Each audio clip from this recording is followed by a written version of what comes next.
फिर आज़ाद जी के परिवार से अमित आज़ाद जी यहाँ आए और कुछ शब्द कहे कि उन्हें ये ट्रायल्स कैसे लगे।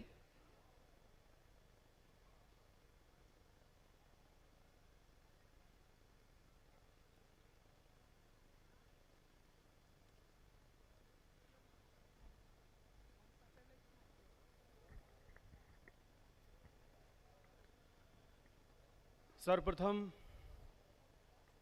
इस सभा में उपस्थित सभी गणमान्य व्यक्ति, चूंकि जिस संस्था के द्वारा यह कार्यक्रम बनाया गया, पूर्ण हुआ, उसका नाम ही है भारत मां शहीद सम्मान ट्रस्ट, तो एक बार सर्वप्रथम तो मेरे साथ आप सब एक बार बोलें कि भारत माता की वंदे वंदे इनकलाब।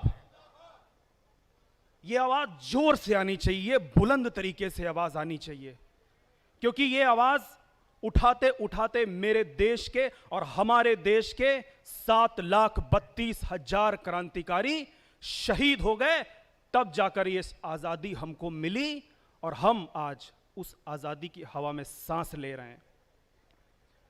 शहीद चंद्रशेखर आजाद, अशफाक उल्लाह खान ठाकुर, रोशन सिंह, राजेंद्र लाहिड़ी और राम प्रसाद बिस्मिल जी ने यदि ये कुर्बानियां नहीं दी होती तो आज आजादी हमको नहीं मिली होती और हम खुली हवा में सांस नहीं ले रहे होते।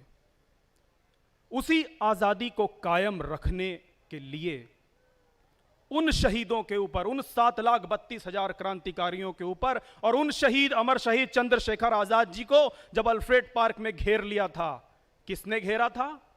नॉट बावर ने। उसी नॉट बावर के ऊपर आज जब हम यहां पर शहीद सम्मान ट्रस्ट के सौजन्य से मुकदमा चलता देख रहे हैं तो हमारे दिल को बहुत खुशी है।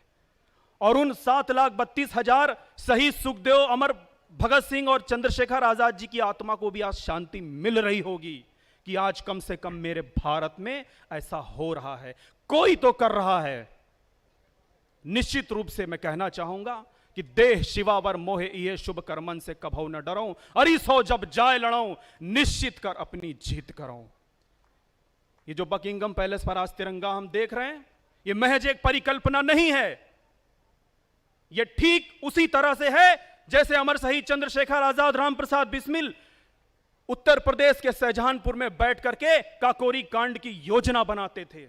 इसी तरह से तब भी योजनाएं बनती थीं और आज इसी तरह से यह भी परिकल्पना की गई है। और ठीक योजना बनने के बाद काकोरी कांड हुआ और उन अंग्रेजों को चंद्रशेखर आजाद और भगत राम प्रसाद बिस्मिल जी ने दिखा दिया कि इस हिंदुस्तान में सिर्फ अहिंसावादी नहीं रहते हैं, यहां पर ऐसे भी लोग रहते हैं जो ईंट का जवाब पत्थर से देना जानते हैं। तो यह भी परिकल्पना उसी की तरह है। और जलियांवाला बाग में जो नरसंहार हुआ, उनको इसी तरह से सजा मिलेगी, इसी तरह से। क्योंकि मैं कहना चाहूंगा कि आज आदरणीय बाबू संजय डालमिया जी ने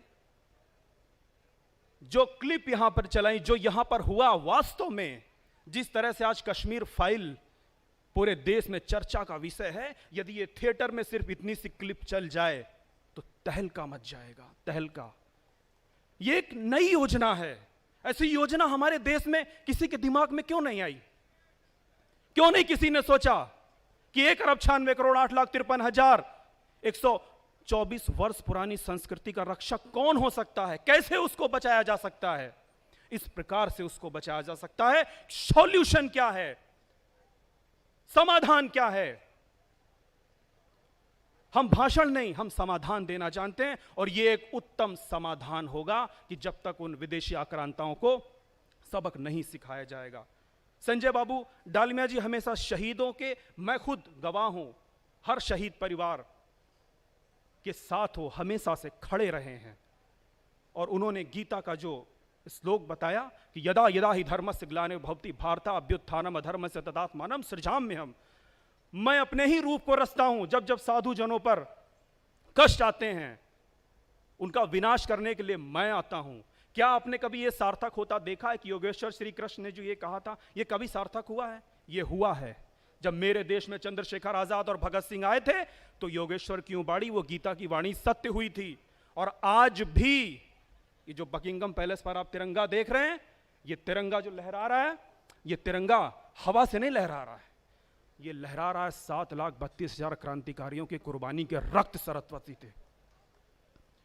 और मैं वही 2 शब्द कहना चाहूंगा जो मेरे देश के शहीद कहते थे कि सरफरोशी की तमन्ना अब हमारे दिल में है, देखना है जोर कितना बाजुए कातिल में है, रहबरे राहे मोहब्बत रह न जाना राह में, लज्जते सहरान वर्दी दूर ये मंजिल में है, वक्त आने दे बता देंगे तुझे आसमां, हम अभी से क्या बताएं क्या हमारे दिल में है, सरफरोशी की तमन्ना अब हमारे दिल में है, ना अहले है ना वलवले है ना अरमानों की भीड़ है, बस वतन पर मिट जाने की तमन्ना दिले बिस्मिल में है, और आज मक्तल में यह कातिल कह रहा है बार बार क्या तमन्ना है शहादत भी किसी के दिल में है। ऐ शहीदो मुल्क व मिल्लत मैं तेरे ऊपर निसार, अब तेरी हिम्मत का चर्चा गैर की महफिल में है, सरफरोशी की तमन्ना अब हमारे दिल में है। मैं कहना चाहूंगा कि हमने उनका इसी भारत मां के लिए मैं कहना चाहूंगा कि ये जो हमारा देश है, जो उसको बांटने की आज, चाहे वो राजनीतिक लोग हो चाहे वो कोई भी हो, भारत हमारे अंदर बसता है। मेरा दायां हाथ है दक्षिणांचल और बायां हाथ है पूर्वांचल, मेरे पैरों में है हिंद महासागर और मेरा सिर है हिमालय। मैं भारत से हूं और मैं भारत हूं। मैं आज ही वो सब कुछ करूंगा जिसके लिए मेरा जन्म हुआ है, क्योंकि भारत को बांटने हम नहीं दे सकते, क्योंकि सच्ची मां भारती के सपूत हम हैं। महाराष्ट्र की मराठी से लेकर के बंगाल की बांग्ला तक की भाषा एक है, भारत एक है। और जम्मू के राजमा चावल से लेकर के दक्षिण भारत का इडली डोसे का आहार एक है, और पंजाब के भांगड़ा से लेकर के दक्षिण भारत तक के कथक का नृत्य एक है। पुनः मेरे साथ बोलिए, भारत माता की वंदे।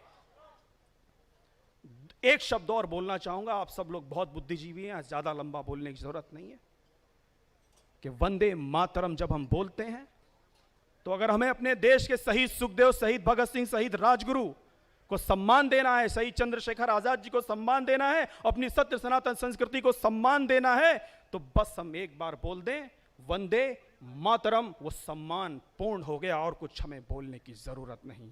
बोलिए भारत माता की, वही शब्द फिर से बोलिए, वंदे वंदे। आप सभी को नमन करता हूं, मां भारती आप सबका मार्ग प्रशस्त करे, और अमर शहीद चंद्रशेखर आजाद के पौत की तरफ से मेरा आप सबको प्रणाम है।